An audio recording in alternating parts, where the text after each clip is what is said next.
What's up, Aspira? What's up, aspirantes? Hey, I gotta tell you guys something. You know what one of the hardest things to do is? It's to say that you're an American Indian. It's to say that for me, I'm a Piscataway Indian. You know why that's so hard? Part of it is because of the things that other people say. Like, one thing people will say to me is, "Oh, you don't look like an Indian. I've seen Indians in movies and you don't look like one." Or they might say, "Indians have tribal cards. Do you have a tribal card?" Indians have very different sounding names, but your name, Peter Brooks, sounds like an English name. The worst one of them all is when they say, "Oh, there are no Indians in Pennsylvania or Maryland. We killed them all." And I guess that one hurts the most because they say it like it's okay. They've accepted that fact and they're ready to move on. But I want to introduce you to a great warrior, a military leader, and an inspiration for me. His name is Sitting Bull. He was one of the greatest warriors who ever lived anywhere on the planet. Sitting Bull was so powerful and so incredible that they had to kill him because of his dance. Imagine that, being so powerful that your enemies are afraid to see you dance. That is real power, I'm telling you. Now, part of the reason why Sitting Bull was so powerful was because of his thinking. Sitting Bull was a very, very wise man. His mind was very, very strong. And to show you how powerful he is and how important he is to us today and you in the future, take a look at this quote from Sitting Bull. "I am a red man. If the Great Spirit had desired me to be a white man or a black man, he would have made me so in the first place. He put in your heart certain wishes and plans, and in my heart, he put other and different desires. Each man is good in his sight. It is not necessary for eagles to be crows." Wow. What Sitting Bull is saying and the power of his resilience and mind is that he made up his mind a long time ago that he was going to be himself and other people could be themselves, but that he was going to be on equal footing with other people.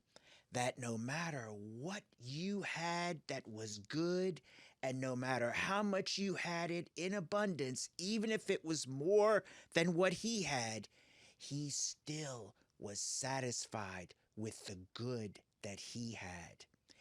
That is a very, very profound thing. Here is another great leader who I respect, the Tayak himself. The Tayak is the chief or leader of all the Piscataway people. Here he says how to know if you are a Piscataway person. The Piscataway people, though, at one time inhabited northern Virginia, Washington, D.C., the entire state of Maryland, and we extended into Delaware, all the way up into northern New Jersey, straight across the state of Pennsylvania, and on up into the Ohio Valley. And how we as Piscataway people defined what was our nation's homeland, our nation's territory.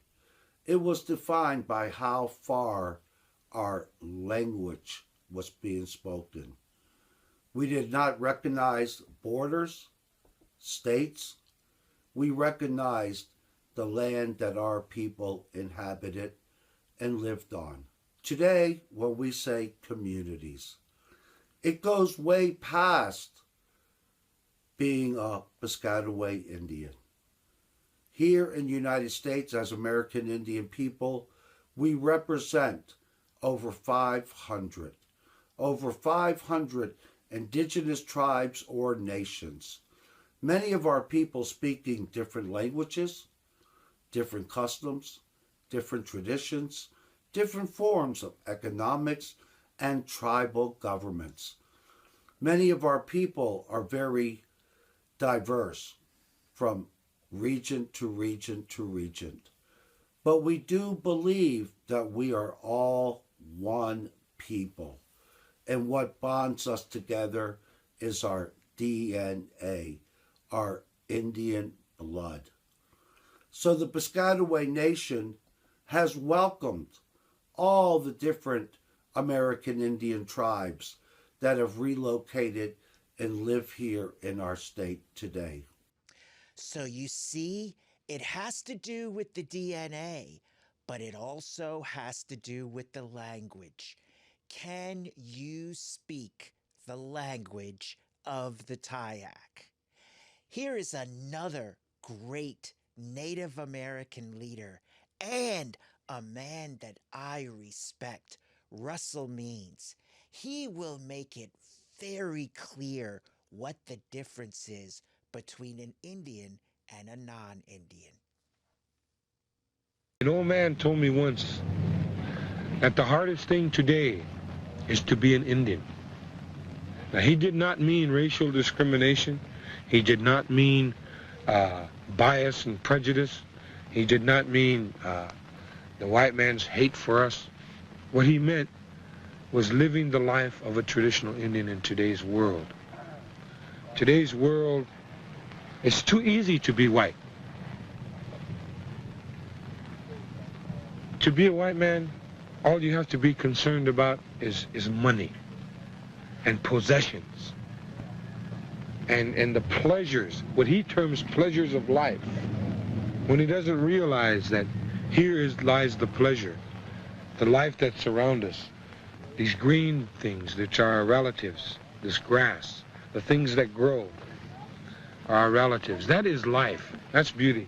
The clouds, the universe, the birds, the four-leggeds, all living things which are our relatives.